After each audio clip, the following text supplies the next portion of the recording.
For the past few years, Ricky Gervais, Stephen Merchant, and Carl Pilkington have been meeting regularly for a series of pointless conversations.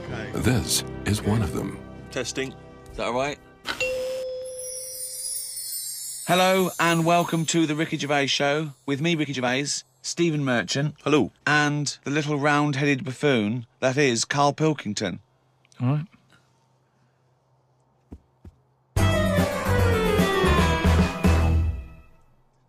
Now, you probably know me from such works as The Office and Extras, Stephen being my co-writer and co-director on those things. For those people who are not so aware of Carl Pilkington, he was our producer, sort of given to us when we first started on XFM. And you're thinking, well, why are we doing a podcast? It's because I like to be in a room with Carl Pilkington. You know, like some people go and help sort of chimps. Do they? Yeah. Well, they go to the jungles and things. And help out little sort of endangered Diane species. Fossey or whatever. Exactly. You're very much the Diane Fossey of the Manchester scene. Of the little bald mank world. And Carl Pilkington is an ongoing experiment for me because I've seen him blossom from an idiot into an imbecile. And I want to see it through. Look at the way he's looking at us. Look at that. He's got a perfectly round head. And that's why I'm doing this podcast. Carl, what do you think about all this? It's just, I mean, we are living in that sort of era now, aren't we? That you need to be able to listen to stuff on demand when you want it and stuff. I know you're not a fan of the iPod in general, are you? Or any of the MP3 things? You're concerned? I'm warming to it, but this is what's amazing about Carl. Even though he's talking about things like MP3 players, computers, iPods, he sounds like he was found in a glacier and thawed out. Do you know what I mean? And sort of taught to speak. We're a couple of high school guys who found him, and we're trying to ingratiate him in the gang, trying to pass him off as someone from the modern day. But my thing with iPods is, now, do we need them? Do you know what I mean? We're living in that era now where we have invented most of the stuff that we need, and now we're just messing about. They said that in 1900. Someone actually said everything that's to be invented has already been invented. They said that in 1900, and how wrong were they? No, but what came out, at what point, what was invented in that year where they went, right, that's it now? The 20th century. Think what happened in the 20th century. Go on. Well, planes. Yeah, but is that a good thing? Planes and that. Do you need a plane, really? Wouldn't it have been better if we all stuck where we should be instead of travelling about? War. Well, look, war's happening, isn't it? Because everyone's saying, well, now we can fly, we'll go over there. So there were no wars prior to the invention of the aeroplane? Not like there is today. Right. But what I'm saying is, the world's got smaller, on it. Everyone's saying that, right? Yeah. The way I was saying to you the other day, we now go to places where we shouldn't go. People go on holiday to places where you've got to have an injection before you go there. Yeah. Forget it then. That's a warning. Don't go there. I'm with you on that. I don't want to enter a country where I have to have an injection to stop me from dying while I'm in that country. Right, I totally agree with you on that. So what happened is, they invented the plane and it's like, oh, let's go on holiday. And then they go, oh, I die now. Oh, well, you've got to invent something. Let's invent an injection. And then it's like, right, well, what else do we need to go to that place? There's a lot of faffing. So what I'm saying is... Is that a place? A lot of faffing? What I'm saying is, Steve's travelled more than I have. You've been to, dangerous places. I've been to places where you need injections, yeah. Yeah, but why? Because it's fascinating, isn't it? Don't you not believe in that idea of travel broadens the mind? It makes you experience other ways of life, other ways of thinking. It just enriches you as a human being. That's the whole reason people go travelling. But since the invention of the telly, you don't have to go that far to see it. You're absolutely right. So there you go, then. The telly was the 20th century, wasn't it? Yeah, it's pretty good. So where would you stop, then? You'd stop making stuff now? Stop inventing stuff right now? If we're going to invent something, right, forget, the traditional way of people having kids, right? The way they, have it away in that. What do you mean? What do you mean?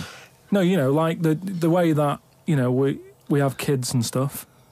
If it'd be good if what happened was to control it is if man and woman, right, they're born and that, they enjoy their life, they learn a lot, they live to be about 78, I think, by that point. So specific. Yeah, 78, No. yeah. But by 78, I reckon you've sort of got to that point where you go, do you know what? I've done everything I'm going to do. If you haven't bungee jumped by the time you're 78, you're not going to do it. You know what I mean? So it's kind of like... Your hips come off. You've done it all now. Yeah. And then you die, right? So say if everyone had that, they live to be 78. But then just as you die, you have a little baby inside you. And as you die, your life carries on. Sorry. How is this happening? Sorry, are you mental? No, but don't you think... I mean, what? I've never heard such drivel. You're saying that, but if Newton said it, you'd go, interesting. That's what annoys me. The point is, Carl, he never would. He'd never say it. That's the point. If you never say it, I don't understand what you're talking about there. How was it? How is there a little baby in a 78-year-old? No, what I'm saying is it's like an apple where the apple grows and it's got its little baby pips in it, and the apple goes and the seeds are planted and a new one's born. But that's what happens. But that is what reproduction is. Yeah, but I'm saying babies aren't being born left, right and centre. It's controlled so that as someone dies, someone's born. But Carl, stop. Whose responsibility is this? If you don't want to do it, we won't do it. But is it supposed to be nature? Has nature got to develop humans so that we act that way? We live that way? Or is this a scientific experiment? He said to you then, he said, look, if you don't want to do it, we don't need to do it. Yeah. Like, if you were up for it, we'll sort it out. Yeah. We can do that. We'll have a whip round so we can do the research. I just think, at the end of the day, we've got to do something. And is anyone keeping an eye on this and looking at what we can do next to control the population thing? It does my head in that I've got to live in London for work and what have you, and there's loads of people here, and, forget going out on a Saturday night, it's too busy, and you can't move, and they keep... I mean, what annoys me about London So your solution is that 78-year-old women have little babies inside them, and as they slip away into death, the little babies... And how is that baby then raised? Who looks after the baby? Because it's a pretty good system, having a baby while you're young enough to look after that baby and make sure it lives to, reproductive age itself. I mean, that system's been working for years. Nature's sort of sorted it out. Natural selection and evolution sort of makes that a good model. But wait a minute, nature. Pop that on hold, because Carl Pilkington's got an idea. Yeah. That's what it was, just an idea. Yeah, well, it was nonsense. But thank you for it. The worst. Yeah. I mean, it was the ramblings of someone you'd find by themselves in a hospital eating flies. This is the sort of thing you find when, if they find maybe a pamphlet or a booklet written by a psychopath. Someone, just before they went on a rampage and then turned the gun on themselves, they go through their possessions and they find a book and it's got weird drawings, women with knives in their face, and this kind of garbage. In fact, I saw a similar sort of theory written out on a wall, but it was written in shit. Exactly. Yeah. No, all I'm saying is, I think it's, when people die normally, everyone's fed up about it, aren't they, and a bit down. But if when you pass away, you go, oh, we're going to miss Gladys or whatever, but then there's this new life brought in, it's almost like a bad news, good news. But you're talking about it like someone could pick this idea up and run with it. Like you've given them enough information to do it. How is this possible? Where does she get the baby from? Why does it grow? Why grow it in Gladys's belly? Why not have it in a drawer? But what I'm saying ready to go, just add water. I mean... Who looks after son of Gladys? There is no theory here. It's the ramblings of a madman. What I'm saying is, though, the body's always changing, innit? From caveman to now, or whatever. In some cases. And they're always finding out more and more. Like I read the other day about how they're saying, do you know, like they say, people have 6 senses. Yeah. There's loads more than that. Right, and there's this one... I say, show me that you've got one. No, right, and there's this one that's knocking about.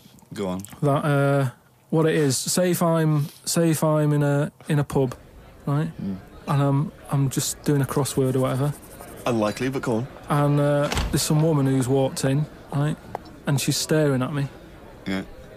I know she's looking at me, and I look up and I look round, she's looking at me. Right. And they're saying that's a new sense that they found out from, like, doing tests and what have you. Yeah, it's rubbish. And they're saying that's been around since like man and dinosaur was knocking about. They've stopped. No, they've explained it. I think it's safe to assume that, that with your perfectly round head, people are always stopping and looking. No, but they explained it. You just know that there's probably going to be someone there if you look right. They said it's from the time when, like, caveman was, like, wandering about, and he'd go, hang on a minute. and he'd look round, there's a dinosaur there or whatever, and he'd leg it. This is nonsense. Not- I hate it when people use the term when caveman was wandering round. Caveman and dinosaurs, they used to live together, yeah. Oh, that's the same era. Yeah. What have you been watching? Raquel Welch? What do you mean? Well, what do you mean caveman wandering, knocking around with a dinosaur? You know the Flintstones is only partly based on fact. Dinosaurs and man did not coexist. The dinosaurs had long gone before man arrived. Extinct. Kaput. You don't believe us? What, you don't believe because you've seen... Because you saw that film where they took pictures of lizards and magnified them and put them next to men in films so they looked like they were fighting. Yeah. No, but why couldn't that have happened? What is the film with Raquel Welch? A Million Years BC. A Million Years BC or something. A Million Years BC. Brilliant. Yeah. Yeah. No, but... She had a sort of woolly mammoth bikini. Fact. But why wasn't the dinosaurs back then just like how we have dogs now, in a way? He's watching the Flintstones. He's thinking of the Flintstones. Yeah. That's what he's thinking. When he puts out the saber-toothed tiger. Yeah, and then and he mixes his concrete in a pelican. Yeah. I just think that there must have been a crossover point. Why? Why did you say that? Why do you think there must have been a crossover point? There must have been. Because if nothing was knocking about at any point, how did anything carry on? I know. Exactly. Why didn't Hitler meet Nero? It's weird, isn't it? There must have been a crossover. They must have met somewhere. They must have met at a party somewhere. They mixed in similar circles. Yeah. They must have bumped into... I can't believe it. Yeah, forget it. Oh. Well, now time for one of our regular features. Monkey News. Do the jingle. Oh, chimpanzee that monkey news. What we're doing here is just giving you a bit of monkey news that's gone on, right? Where a monkey's been involved in it. Good little story in that. Yeah. Are you familiar with the one that went into space? The first sort of thing they ever sent up there before man did it and all that. You see, this is what annoys me with it really. Armstrong gets all the glory, but do you know who went up there before him? A monkey. Yeah. And what happened is they taught it what buttons to hit at the time it needed to hit them, and the way they did this was like give it bananas. It was like hit the red button, and it hit the red button, they'd give it a banana. Right. And they go, right, reverse is the green one, hit the green one, and then they do that and go, there's a banana. And then they go, right, hit reverse, and it go and get a banana. Right. Hit the red, so it was taking commands on like headphones. Right, but how were they giving it the banana? Is that how you learned to do radio? How were they giving it the banana? What do you mean? No, this is before it went. You wouldn't just go and put a monkey in it and go, there you go, get on with it. They'd sort of put him in one of them capsules that you get. Yeah. And they were on headphones. I don't believe this happened. Well, I'm telling you the story now. So the monkey I don't think they trained it to do anything. I think they sent it up there and he put electrodes coming out of it to see what it wasn't any of that. They did a thing like they do. Like they can with animals. If you give something, like a treat, you can teach it how to do it. It's just like a dog, isn't it? It's called Pavlovian conditioning. However, that was to see if it would salivate or go over to a particular corner, not if it could control a spacecraft. Next one up. It's the next one up. As far as the monkey's not sat there going, oh, I'm a bit under pressure here, it's a rocket. All that's knowing is, I'm getting a banana if I hit that button. That's all the monkey's thinking about. Right? They wouldn't put billions of space dollars. But how can they be sure that it's going to press the button at the right moment? Because it's got headphones on. It's not like willy-nilly. It's not just like pop it in there. Willy-nilly, But what's to stop it from just hitting it any old time? Because it's a monkey and it's not a human. Because he's trained now. But anyway, he's trained. He's fully trained, yeah, go on. So what happened is, anyway... Oh, this is absolute rubbish. They pop the monkey in there. Yeah. He's got his headphones on. They're going, right, hit the green one. And I think there's something there that a little banana comes out to keep the same... No, you're making this up. I'm not, it's the same... There's no way that they made a spacecraft that had a banana dispenser. Right, There's no way in this world that they made a spacecraft that could go into outer space, right? Manned by a monkey with a banana dispenser. So you're saying that it's easy to send something up to space, but you don't believe there's a little banana machine? Right, okay, so it comes to the launch day, monkeys sat in there, everyone's ready, bananas are stocked up and all the rest of it. They go, right, hit the green button. right, and the rocket goes off and what have you. No, they would not make the monkey launch the rocket. Carl, you are living in a cartoon world. So the rocket goes off, right? This is absolute bollocks. It's all going well. I don't know what you're going to... It's not going well. There's no way a monkey launched a rocket. There is no way a monkey launched a rocket, you idiot. It's all going on, so they're going, hit the left button, and it goes a little bit left button? Right, well-known spacecraft command. This is Houston, hit the left button. Oh, brilliant. This is what happened in Apollo 13. Hit the left button. So it goes left. Yeah, it goes left. So it goes left, and it's going well. Left! It goes left! Yeah.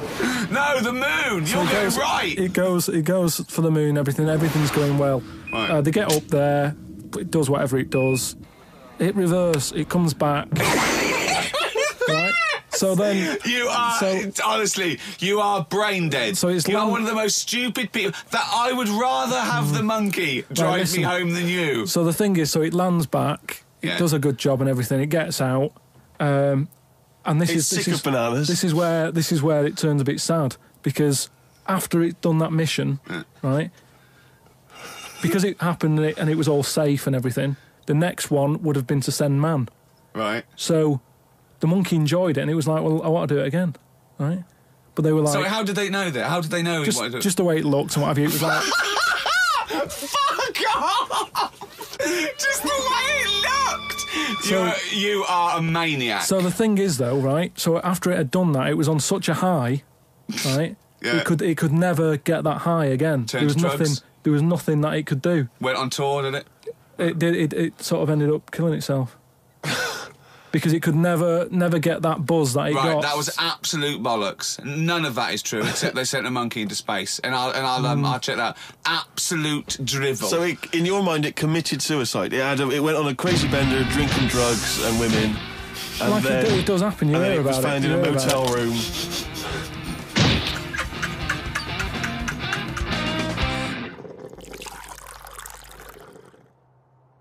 I met Derek Akora the other week. Oh, yeah. Right.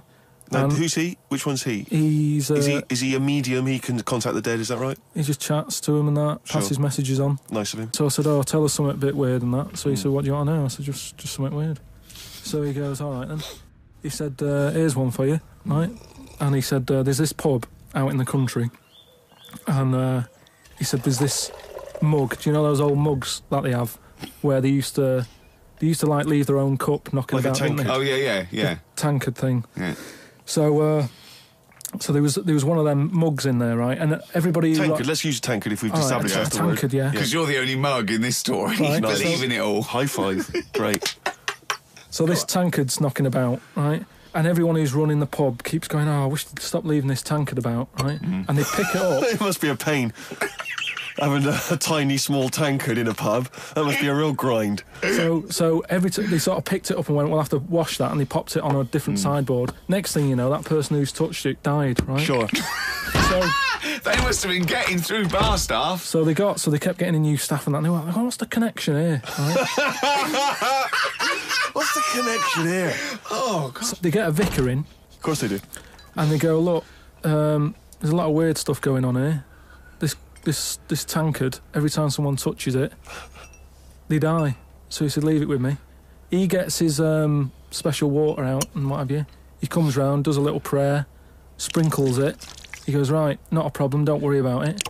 He picks it up, chucks it in the bin. Guess what? What? Dies in a crash on the way home. Because he picked it up. Well, but Carl, you're telling me this like it's fact, and I'm meant to go, that's amazing. Derek Akora, he told me. Carl, I have no opinion of that story other than I'm pretty sure there was absolutely no connection between touching the tankard and him dying. That's all I'm sure of. It's not just him though, is it? I'm not going to even contest the chain of events. All I'm saying is there is no connection. There is no connection possible because I believe in logic and the laws of the universe. Yeah, but what I mean, you never pick up a vibe of... Like, I've got a mate, right, who he's living in this big stately home, right, and he's living in there now. He pays £100 a month. There's about 80 rooms. Gee. And it's this big stately house and what have you. And I went down there. He said, come down and have a look, right?